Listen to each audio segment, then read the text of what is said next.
Radioactiva TX 89.9, la radio alternativa. En la punta de la lengua, tocando el punto más elevado de la literatura universal de todos los tiempos. En la punta de la lengua, un banquete de sabores literarios para satisfacer los paladares más exigentes.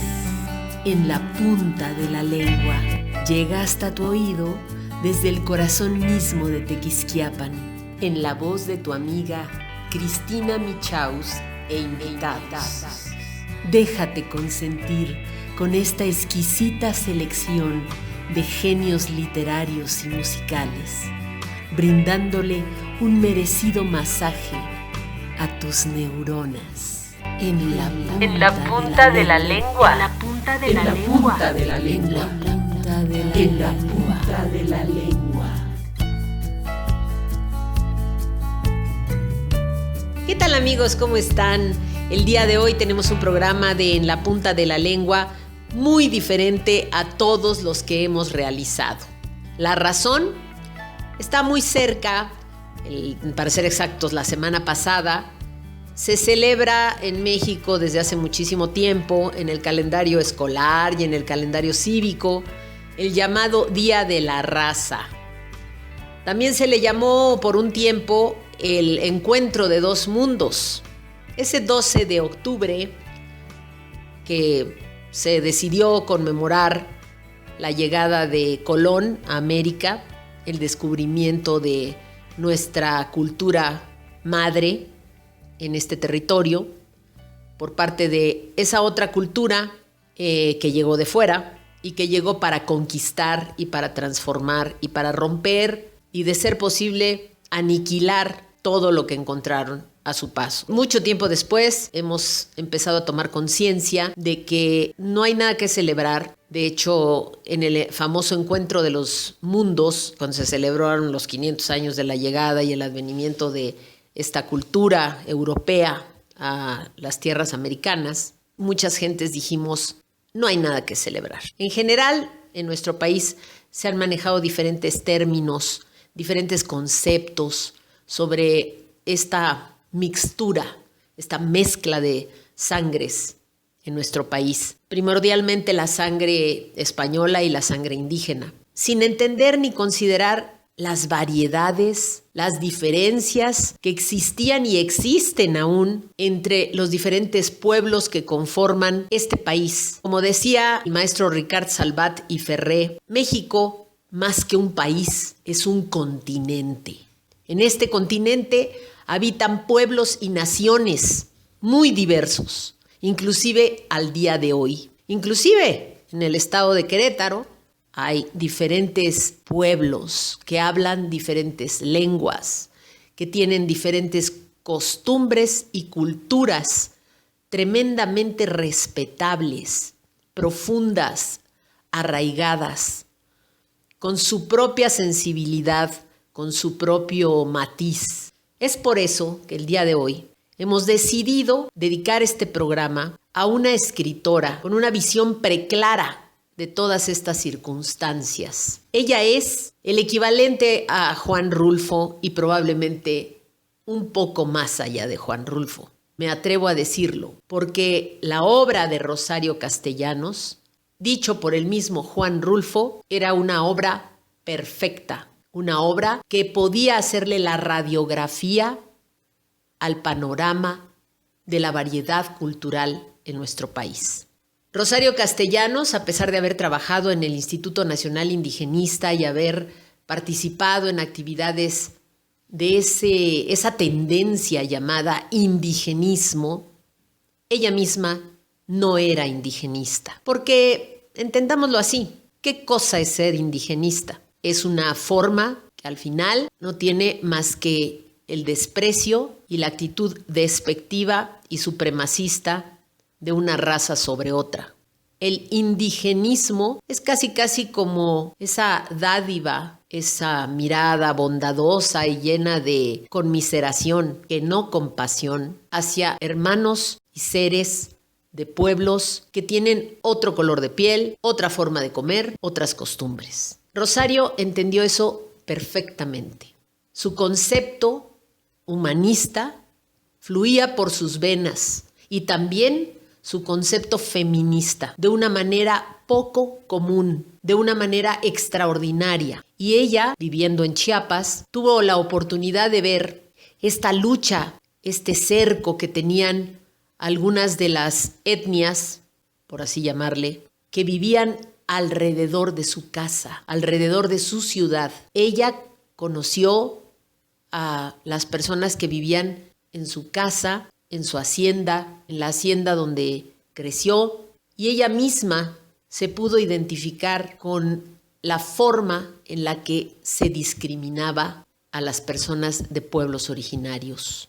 Cómo se solidarizó con ellos en un acto de auténtica compasión, entendida la compasión como la expresión máxima del amor universal. Pues muy sencillo, en el momento en el que se da cuenta de que está viviendo en una sociedad de adultos que la rechazan o la minimizan o la hacen a un lado simplemente por ser mujer. De una manera tremendamente cruel, sus padres, al morir su hermano pequeño, le dicen: ¿por qué no fuiste tú? ¿Por qué no te moriste tú en lugar de nuestro hijo varón? Ella cargó con esa culpa, con ese dolor, al grado de que su primera y extraordinaria novela la publica después de la muerte de su padre y su madre. Vamos a hablar de sus libros, vamos a tener alguna reseña, pero esta es la introducción. Perdónenme que haya sido tan larga y extensa, pero creo que lo amerita el personaje. Hoy, con nosotros,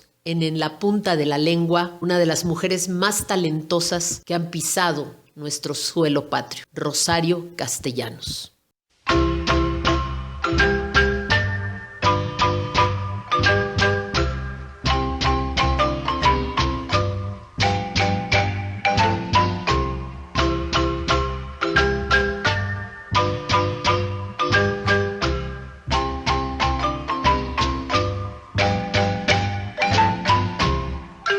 Vamos caminando entre el gentío. Nos pisan, nos empujan. Muy altas por encima de mi cabeza van las risotadas, las palabras de dos filos. Huele a perfume barato, a ropa recién planchada, a aguardiente añejo. Hierve el mole en unas enormes cazuelas de barro y el ponche con canela se mantiene borbollando sobre el fuego. En otro ángulo de la plaza alzaron un tablado y lo cubrieron de juncia fresca para el baile. Allí están las parejas, abrazadas al modo de los ladinos, mientras la marimba toca una música espesa y soñolienta. Pero este año, la comisión organizadora de la feria se ha lucido. Mandó traer del centro, de la capital, lo nunca visto, la rueda de la fortuna. Allí está, grande, resplandeciente, con sus miles de focos. Mi nana y yo vamos a subir. Pero la gente se ha aglomerado y tenemos que esperar nuestro turno. Delante de nosotras va un indio. Al llegar a la taquilla pide su boleto. «Oílo vos, este indio igualado, está hablando Castilla. ¿Quién le daría permiso?» Porque hay reglas. El español es privilegio nuestro y lo usamos hablando de usted a los superiores, de tú a los iguales, de vos a los indios. «Indio embelequero, subí, subí, no se te vaya a reventar la hiel». El indio recibe su boleto sin contestar. «Anda a beber trago y déjate de babosadas. Un indio encaramado en la rueda de la fortuna es el anticristo». Nos sientan en una especie de cuna. El hombre que maneja la máquina asegura la barra que nos protege. Se retira y echa a andar el motor. Lentamente vamos ascendiendo. Un instante nos detenemos allá arriba. Comitán, todo entero, como una nidada de pájaro, está a nuestras manos. Las tejas oscuras, donde el verdín de la humedad prospera, las paredes encaladas, las torres de piedra y los llanos que no se acaban nunca, y la ciénega y el viento. De pronto empezamos a adquirir velocidad. La rueda gira vertiginosamente, los rostros se confunden, las imágenes se mezclan y entonces un grito de horror sale de los labios de la multitud que nos contempla desde abajo. Al principio no sabemos qué sucede, luego nos damos cuenta de que la barra del lugar donde va el indio se desprendió y él se ha precipitado hacia adelante, pero alcanza a cogerse de la punta del palo y allí se sostiene mientras la rueda continúa girando una vuelta y otra y otra. El hombre que maneja la máquina interrumpe la corriente eléctrica, pero la rueda sigue con el impulso adquirido y cuando al fin para, el indio queda arriba, colgado, sudando de fatiga y de miedo. Poco a poco, con una lentitud que a los ojos de nuestra angustia parece eterna, el indio va bajando. Cuando está lo suficientemente cerca del suelo, salta. Su rostro es el del color de la ceniza. Alguien le tiende una botella de comiteco, pero él la rechaza sin gratitud. ¿Por qué pararon?, pregunta. El hombre que maneja la máquina está furioso. ¿Cómo que por qué? Porque te caíste y te ibas a matar, indio bruto. El indio lo mira, rechinando los dientes, ofendido. No me caí, yo destrabé el palo. Me gusta más ir de ese modo. Una explosión de hilaridad es el eco de estas palabras. Mira por dónde sale. ¿Qué, amigo? El indio palpa a su alrededor el desprecio y la burla. Sostiene su desafío. Quiero otro boleto. Voy a ir como me gusta. Y no me vayan a mermar la ración. Los curiosos se divierten con el acontecimiento que se prepara. Cuchichean, ríen cubriéndose la boca con la mano. Se hacen guiños. Mi nana atraviesa entre ellos y a rastras me lleva mientras yo me vuelvo a ver el sitio del que nos alejamos. Ya no logro distinguir nada. Protesto. Ella sigue adelante sin hacerme caso. Deprisa, como si la persiguiera una jauría. Quiero preguntarle por qué, pero la interrogación se me quiebra cuando miro sus ojos arrasados en lágrimas.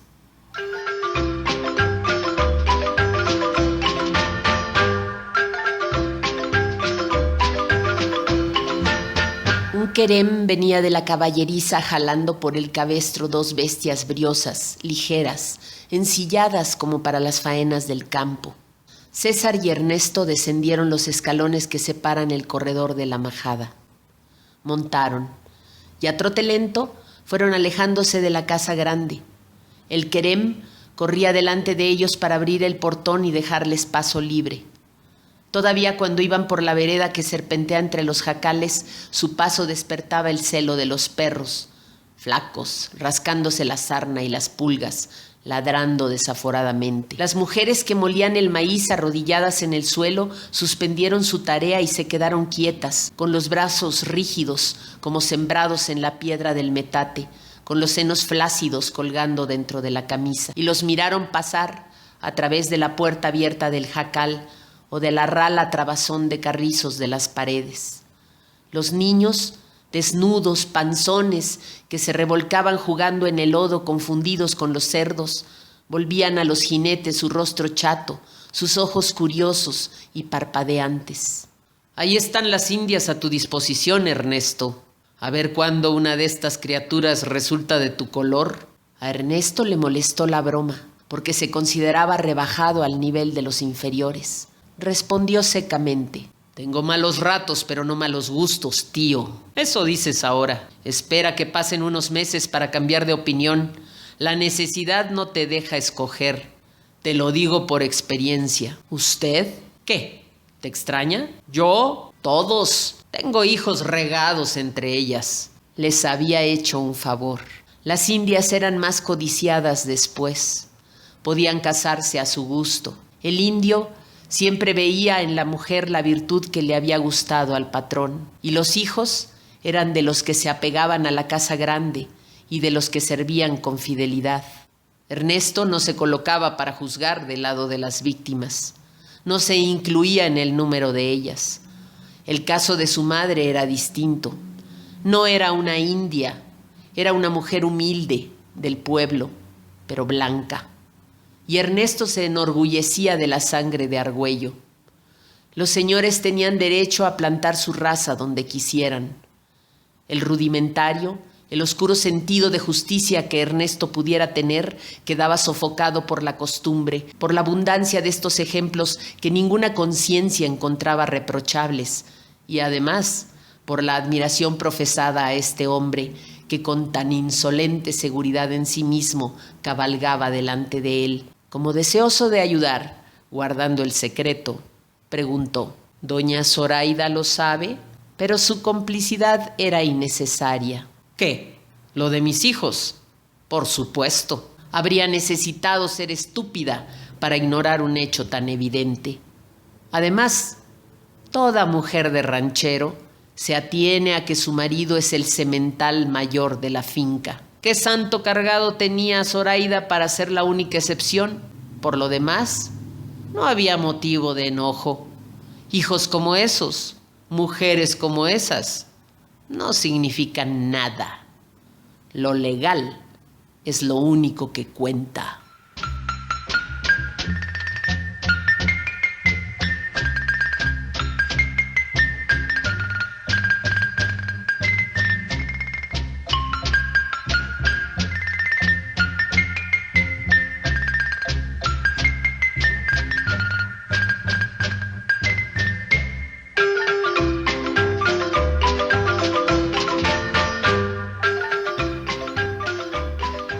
Hoy estuvieron tocando la campana desde antes de que amaneciera. Para despertar a los peones. Mi padre me decía que antes, cuando los indios oían las campanadas, salían corriendo de los jacales para venir a juntarse aquí, bajo la ceiba. El mayordomo los esperaba con su ración de quinina y un fuete en la mano, y antes de despacharlos a la labor, les descargaba sus buenos fuetazos. No como castigo, sino para acabar de despabilarlos. Y los indios se peleaban entre ellos queriendo ganar los primeros lugares, porque cuando llegaban los últimos, ya el mayordomo estaba cansado y no pegaba con la misma fuerza. ¿Ahora ya no se hace así? Ya no. Un tal Estanislao Argüello prohibió esa costumbre. ¿Por qué? Él decía que porque era un hombre de ideas muy avanzadas, pero yo digo que porque no toque a los indios, les gustaba que les pegaran. Y entonces no tenía caso. Pero lo cierto es que los otros rancheros estaban furiosos. Decían que iba a cundir el mal ejemplo y que los indios ya no podían seguir respetándolos si ellos no se daban a respetar. Entonces, los mismos patrones se encargaron de la tarea de azotarlos. Muchos indios de Chactajal se pasaron a otras fincas, porque decían que allí los trataban con mayor aprecio.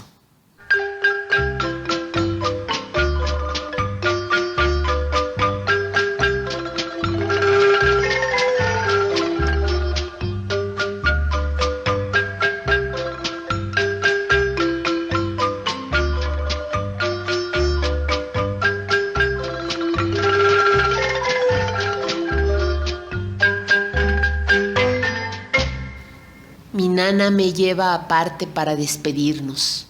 Estamos en el oratorio. Nos arrodillamos ante las imágenes del altar. Luego mi nana me persigna y dice: vengo a entregarte a mi criatura, Señor. Tú eres testigo de que no puedo velar sobre ella ahora que va a dividirnos la distancia. Pero tú, que estás aquí lo mismo que allá, protégela. Abre sus caminos para que no tropiece, para que no caiga, que la piedra no se vuelva en su contra y la golpee, que no salte la alimaña para morderla, que el relámpago no enrojezca el techo que la ampare, porque con mi corazón ella te ha conocido y te ha jurado fidelidad y te ha reverenciado, porque tú eres el poderoso, porque tú eres el fuerte. Apiádate de sus ojos, que no miren a su alrededor como miran los ojos del ave de rapiña. Apiádate de sus manos, que no las cierre como el tigre sobre su presa, que las abra para dar lo que posee, que las abra para recibir lo que necesita, como si obedeciera tu ley. Apiádate de su lengua, que no suelte amenazas como suelta chispas el cuchillo cuando su filo choca contra otro filo. Purifica sus entrañas para que de ellas broten los actos, no como la hierba rastrera, sino como los árboles grandes que sombrean y dan fruto. Guárdala, como hasta aquí la he guardado yo, de respirar desprecio. Si uno viene y se inclina ante su faz, que no alardee diciendo: yo he domado la cerviz de este potro, que ella también se incline a recoger esa flor precisa que a muy pocos es dado cosechar en este mundo, que se llama humildad. Tú le reservaste siervos, tú le reservarás también el ánimo de hermano mayor, de custodio, de guardián. Tú le reservarás la balanza que pesa las acciones, para que pese más su paciencia que su cólera, para que pese más su compasión que su justicia, para que pese más su amor que su venganza. Abre su entendimiento, ensánchalo, para que pueda caber la verdad y se detenga antes de descargar el latigazo, sabiendo que cada latigazo que cae graba su cicatriz en la espalda del verdugo. Y así sean sus gestos, como el ungüento derramado sobre las llagas. Vengo a entregarte mi criatura, te la entrego, te la encomiendo, para que todos los días, como se lleva el cántaro al río para llenarlo, lleves su corazón a la presencia de los beneficios que de sus siervos ha recibido, para que nunca le falte gratitud, que se siente ante su mesa, donde jamás se ha sentado el hambre, que bese el paño que la cubre y que es hermoso, que palpe los muros de su casa, verdaderos y sólidos. Esto es nuestra sangre y nuestro trabajo y nuestro sacrificio. Oímos en el corredor el trajín de los arrieros, de las criadas, ayudando a remachar los cajones. Los caballos ya están ensillados y patean los ladrillos del zaguán. La voz de mi madre dice mi nombre buscándome. La nana se pone de pie y luego se vuelve a mí diciendo: es hora de separarnos, niña. Pero yo sigo en el suelo, cogida de su sec, llorando porque no quiero irme. Ella me aparta delicadamente y me alza hasta su rostro, besa mis mejillas y hace una cruz sobre mi boca. Mira que con lo que he rezado es como si hubiera yo vuelto otra vez a amamantarte.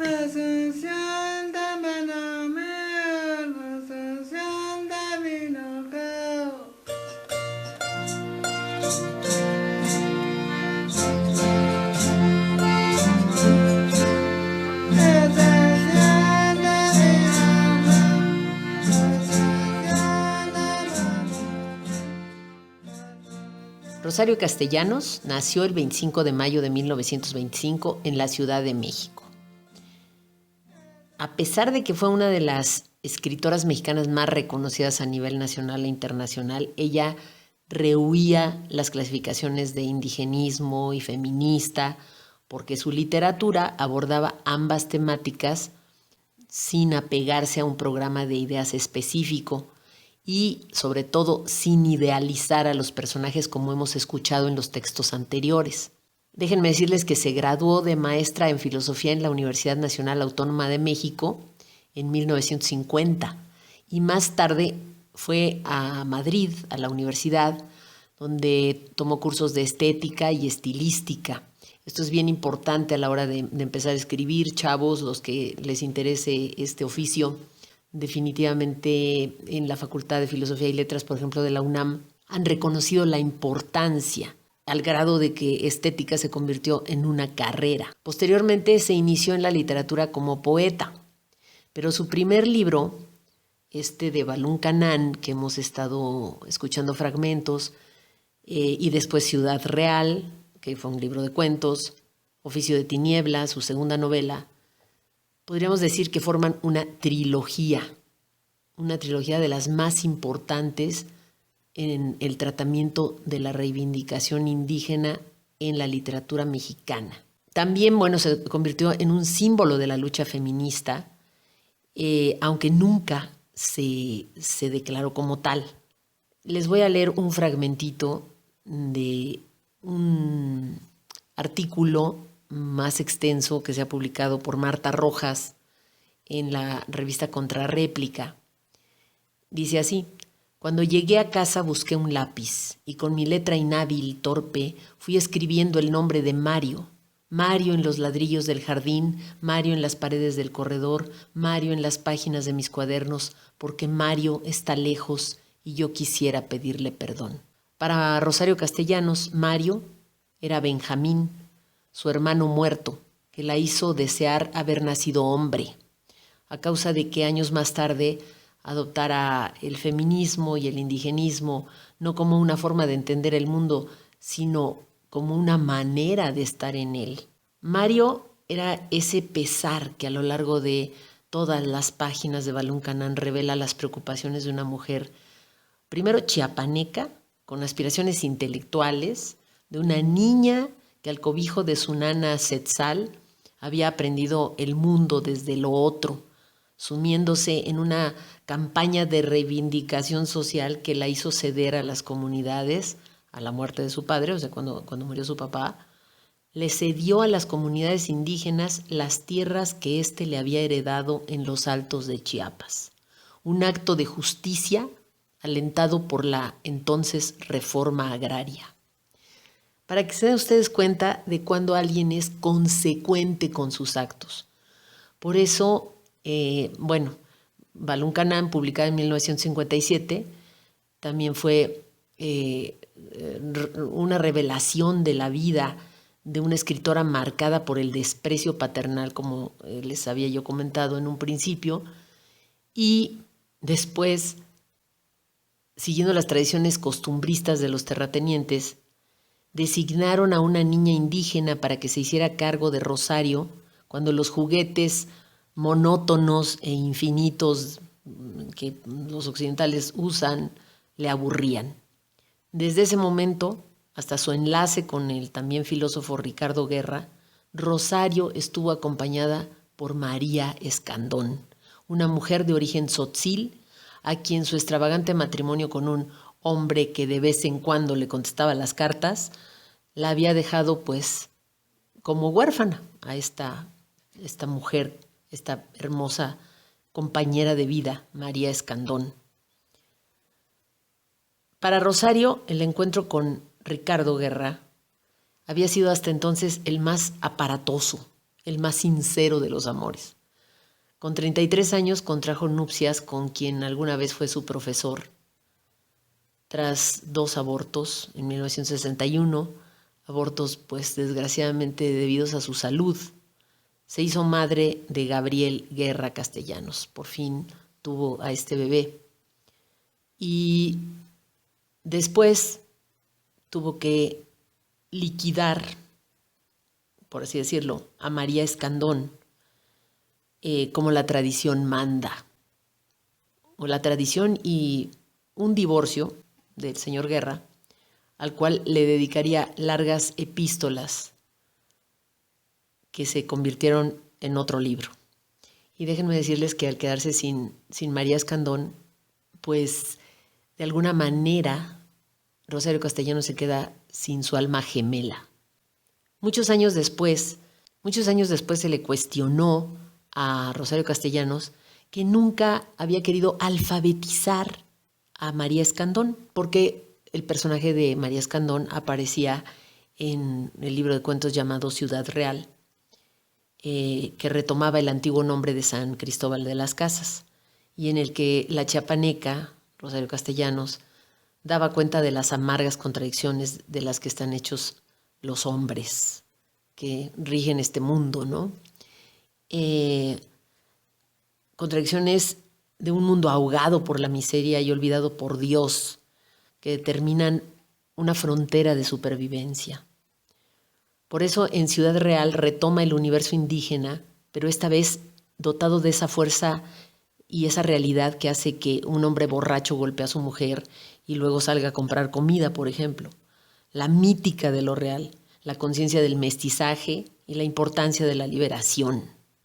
Entonces, Rosario Castellanos, al no, entre comillas, alfabetizar a su hermana gemela, le estaba dando su lugar al decirle, bueno, seguramente sabían cosas, sabía palabras, María, con la convivencia necesarias para vivir en un mundo de ladinos, pero a Rosario Castellanos no le parecía que necesariamente María tenía que perder su identidad.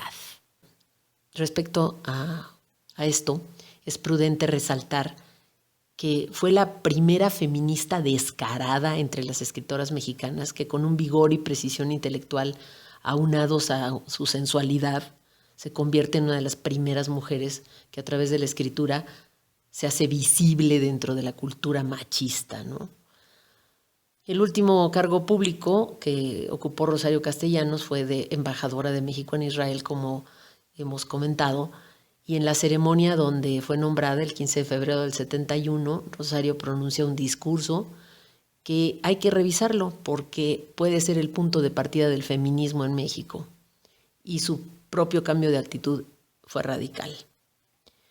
Hay que decir que Rosario Castellanos de alguna manera preconiza o advierte esta preocupación real por cambiar las cosas.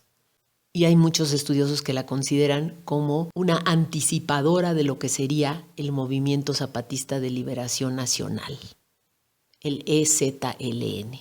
Y es por eso que el día de hoy vamos a escuchar una rola de Panteón Rococó que parece inspirada en algunos de los fragmentos donde se habla de estos azotes y este trato a los indígenas. Muchísimos años después, de hecho 20 años después de su muerte, casi exactamente, en 1996, estalló ese movimiento que ha determinado al movimiento indígena en nuestro país.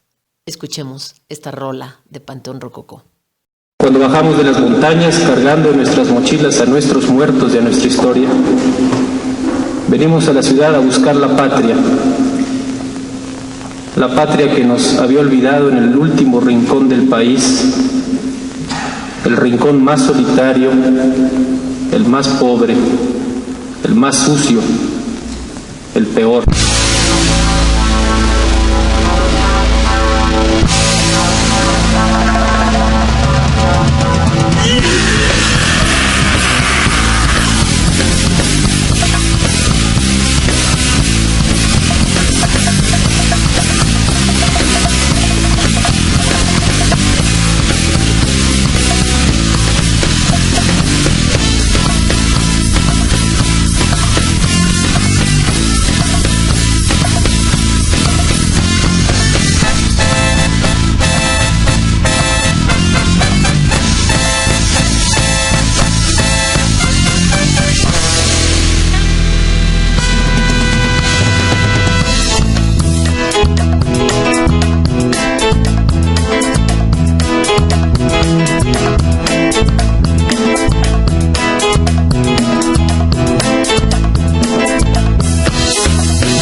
Así también el Che Guevara, para gritar al gobierno estamos hartos de miseria, de violencia y malos ratos que se gaste nuestra feria. Nadie sabe a ciencia cierta cuál es su nombre de bautizo, pero aquí se puso Marco, entre puro indio y mestizo, con el corazón abierto y la mente en nuestra tierra, siempre nos está observando desde allá, desde la sierra, para abrir el ojo al pueblo y gritarle a los testigos que basta de injusticias y de faltas de vivos.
Radioactiva TX 89.9, la radio alternativa. Desde el corazón de Tequisquiapan estás escuchando En la Punta de la Lengua con Cristina Michaus e invitados. Bueno, con Rosario Castellanos tendríamos que decir esa vieja consigna de que si Rosario viviera, con nosotros anduviera. Yo creo que la forma en la que ella afrontaba el feminismo era muy particular. Aquí una brevísima entrevista donde explica su concepto del feminismo de una manera muy escueta. Por supuesto, en un minuto no puedes explicar lo que es una verdadera concepción de vida y la manera en la que ella afrontó la literatura y todos los retos que le puso la vida, uno tras otro, hasta el último de sus alientos. ¿Y cuál cree usted que sea en este momento el papel de la mujer en nuestra sociedad? Bueno, ¿en qué consistiría eso? Yo creo que hasta hoy todos los libros que han aparecido sobre feminismo han sido libros en los que se hace una crítica o del pasado o del presente, pero no se propone nada para el futuro. Lo máximo a lo que se llega es a pedir una buena ventaja en la sociedad como está establecida. Yo no creo que eso baste, porque los hombres que han constituido esa sociedad no están ni contentos ni plenamente realizados en ella. Y nosotros no tenemos por qué ir a tratar de igualarnos en la frustración, porque no sería en la plenitud. Entonces tendremos que ver las cosas en un punto muchísimo más radical que como ahora se ha visto. Yo creo que si va a haber una revolución femenina, no va a ser una cosa que simplemente reforme la superficie, sino que llegue realmente al fondo del problema.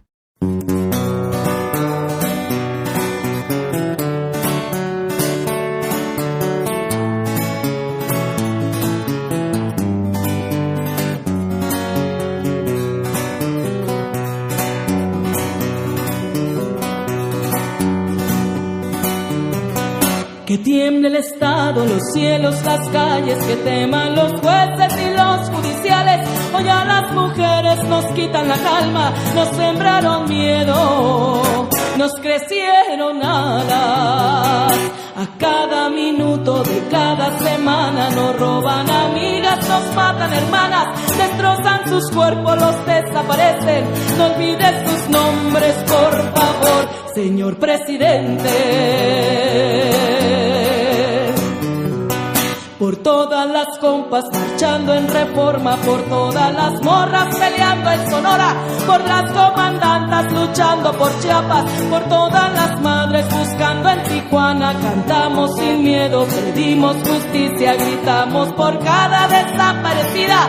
Que retumbe fuerte, nos queremos vivas, que caiga con fuerza el feminicida. Yo todo lo incendio, yo todo lo rompo. Si un día algún fulano te apaga los ojos, ya nada me calla, ya todo me sobra. Si tocan a una, respondemos todas. Soy Claudia, soy Esther y soy Teresa. Soy Ingrid, soy Fabiola y soy Valeria. Soy la niña que subiste por la fuerza. Soy la madre que ahora llora por sus muertas. Y soy esta que te hará pagar las cuentas. Por todas las compas marchando en Reforma, por todas las morras peleando en Sonora, por las comandantas luchando por Chiapas, por todas las madres buscando en Tijuana. Cantamos sin miedo, pedimos justicia, gritamos por cada desaparecida. Que retumbe fuerte, nos queremos vivas, que caiga con fuerza el feminicida.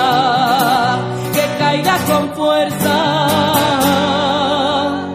el feminicida. Y retiembla en sus centros la tierra al sonoro rugir de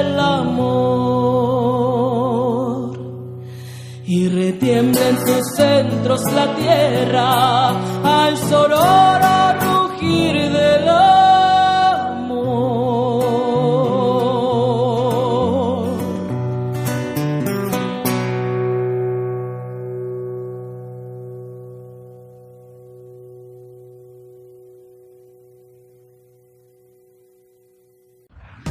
Radioactiva TX 89.9, la radio alternativa. Estás escuchando En la punta de la lengua con Cristina Michaus.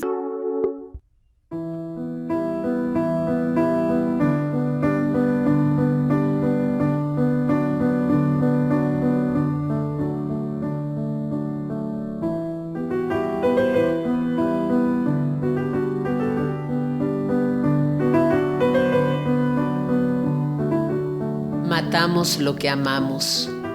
Lo demás no ha estado vivo nunca. Ninguno está tan cerca. A ningún otro hiere un olvido, una ausencia, a veces menos. Matamos lo que amamos. Que cese esta asfixia de respirar con un pulmón ajeno.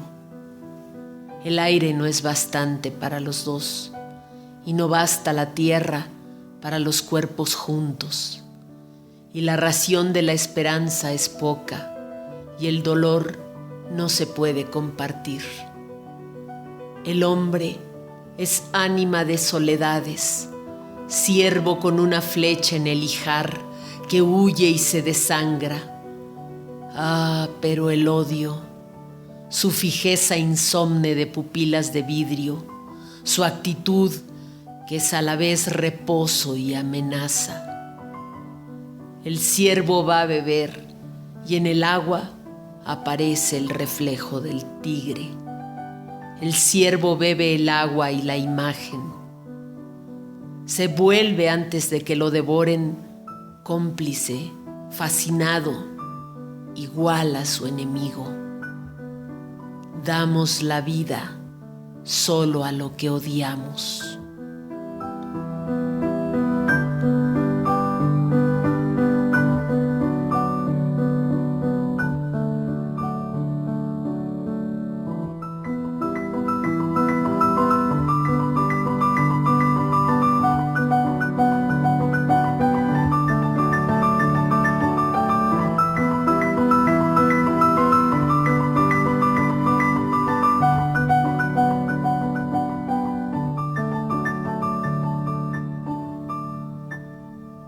Ser río sin peces.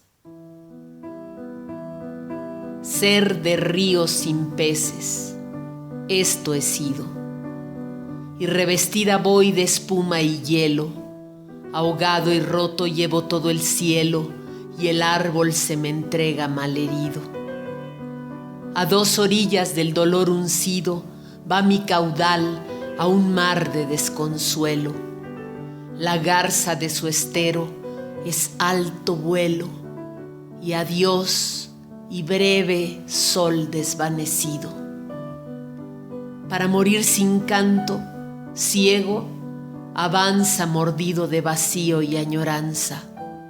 Ay, pero a veces hondo y sosegado se detiene bajo una sombra pura. Se detiene y recibe la hermosura con un leve temblor, maravillado.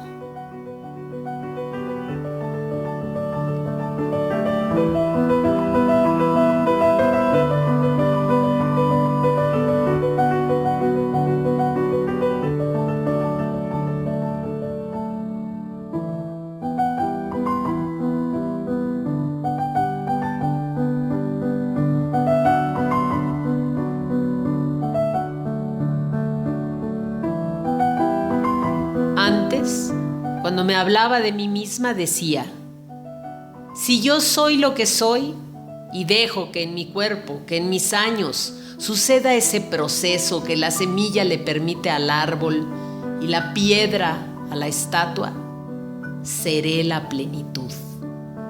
¿Y acaso era verdad? Una verdad. Pero ay, Amanecía dócil como la hiedra, a asirme a una pared como el enamorado se hace del otro con sus juramentos. Y luego yo esparcía a mi alrededor, erguida en solidez de roble, la rumorosa soledad, la sombra hospitalaria, y daba al caminante, a su cuchillo agudo de memoria, el testimonio fiel de mi corteza. Mi actitud era a veces el reposo y otras el arrebato, la gracia o el furor, siempre los dos contrarios prontos a aniquilarse y a emerger de las ruinas del vencido. Cada hora suplantaba a alguno, cada hora me iba de algún mesón desmantelado en el que no encontré ni una mala bujía y en el que no me fue posible dejar nada. Usurpaba los nombres, me coronaba de ellos para arrojar después, lejos de mí, el despojo. Heme aquí, ya al final, y todavía no sé qué cara le daré a la muerte.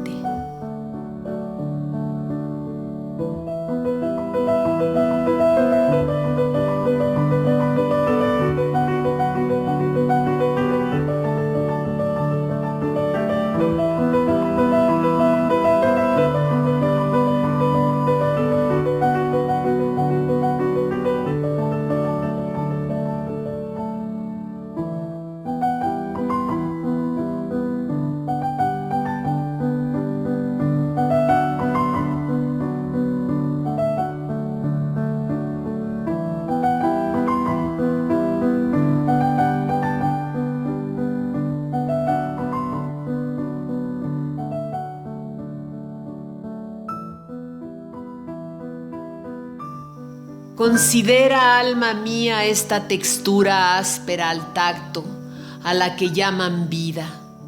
Repara en tantos hilos tan sabiamente unidos y en el color sombrío pero noble, firme y donde ha esparcido su resplandor el rojo. Piensa en la tejedora, en su paciencia para recomenzar una tarea siempre inacabada. Y odia después, si puedes. Hombrecito, ¿qué quieres hacer con tu cabeza? ¿Atar al mundo, al loco y furioso mundo? ¿Castrar al potro Dios? Pero Dios siempre rompe el freno y continúa engendrando magníficas criaturas, seres salvajes cuyos alaridos rompen esta campana de cristal.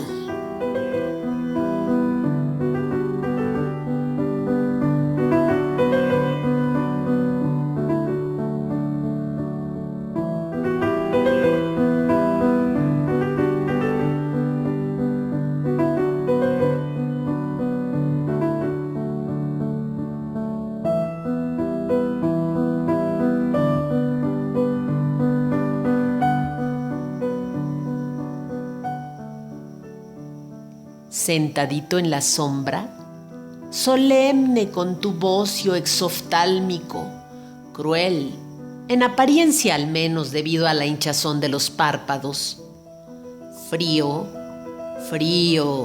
de repulsiva sangre fría. Sentadito en la sombra miras arder la lámpara. En torno de la luz hablamos y quizá uno dice tu nombre. En septiembre ha llovido. Como por el resorte de la sorpresa, saltas. Y aquí estás ya, en medio de la conversación, en el centro del grito. Con qué miedo sentimos palpitar el corazón desnudo de la noche en el campo.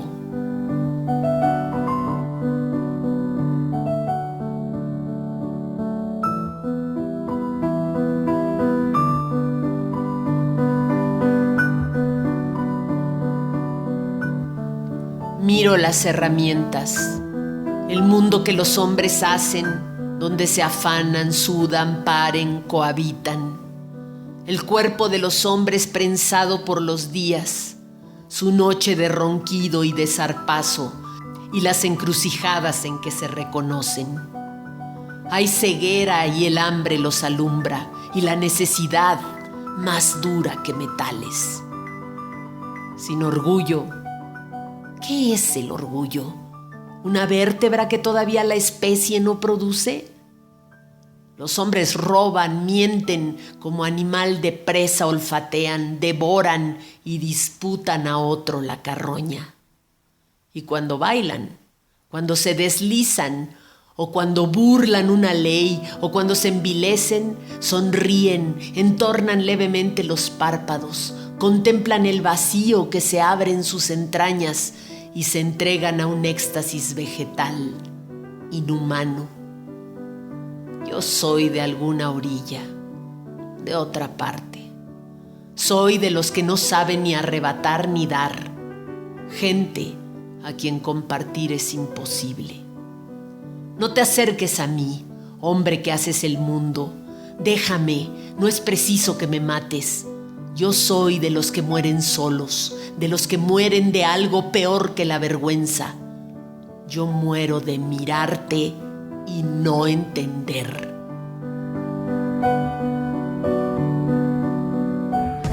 Radioactiva TX 89.9, la radio alternativa. Estás escuchando En la punta de la lengua, en la voz de tu amiga Cristina Michaus. I don't know what you heard about me, but a bitch can't get a dollar out of me. Rosario Castellanos tiene una obra tremendamente vasta. Les voy a decir algunos de los títulos más famosos. Evidentemente empezamos con Balún Canán, del cual han escuchado ya algunos fragmentos. Y también han escuchado poemas que están en Poesía no eres tú. Esta obra en la que Rosario recopila sus poemas con gran sentido del humor, haciendo mofa de esta poesía que dice, poesía eres tú. Y de programas de radio y de televisión incipientes en los que se recitaban poemas con gran elocuencia y con cierta fastuosidad. Yo creo que eso a ella le daba mucha risa y por eso hizo esta antología.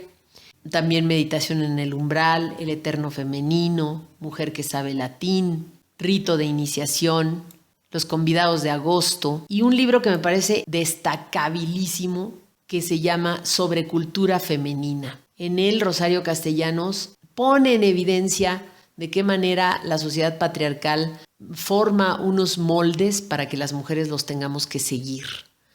Y esos moldes en su época estaban empezando a ser rotos, estaban empezando a ser abiertos en canal, diseccionados para ver qué tenían adentro esos moldes, ¿no?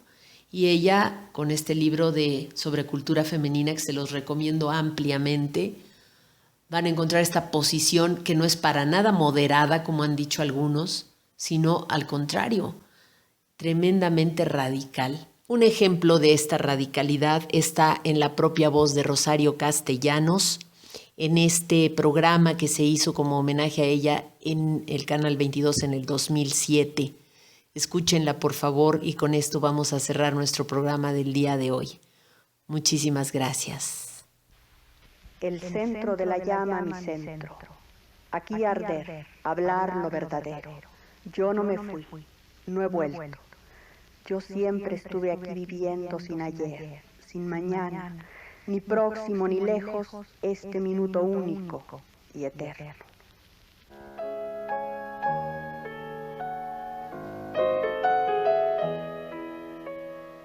Me quedo en las palabras igual que en un remanso, contemplando cielos altos, profundos y tranquilos. Por nada cambiaría mi destino de sauce solitario extasiado en la orilla.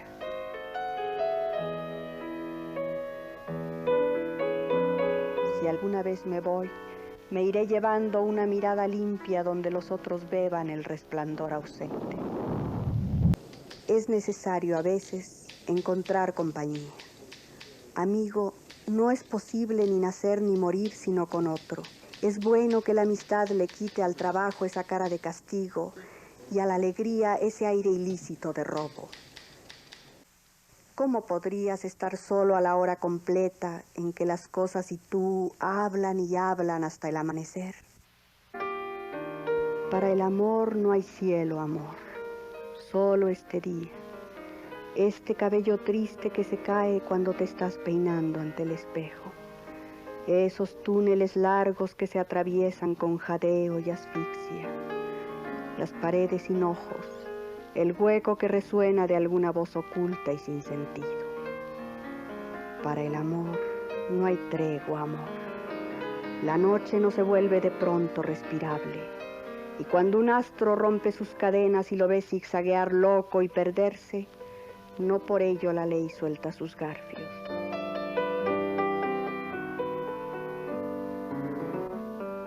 El encuentro es a oscuras. En el beso se mezcla el sabor de las lágrimas. Y en el abrazo ciñes el recuerdo de aquella orfandad, de aquella muerte. ¿Qué se hace a la hora de morir? Se vuelve la cara a la pared, se agarra por los hombros al que está cerca y oye, se echa uno a correr como el que tiene las ropas incendiadas para alcanzar el fin. ¿Cuál es el rito de esta ceremonia? ¿Quién vela la agonía? ¿Quién estira la sábana? ¿Quién aparta el espejo sin empañar?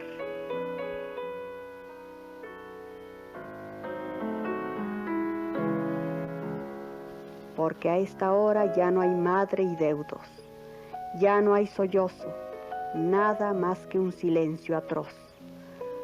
Todos son una faz atenta, incrédula de hombre de la otra orilla, porque lo que sucede no es verdad.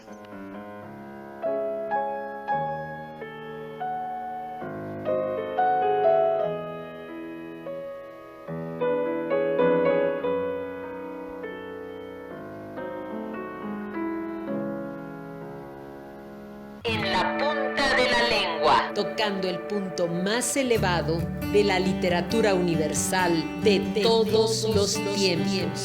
Guión, producción y locución, Cristina Michaus. Radioactiva TX 89.9, la radio alternativa.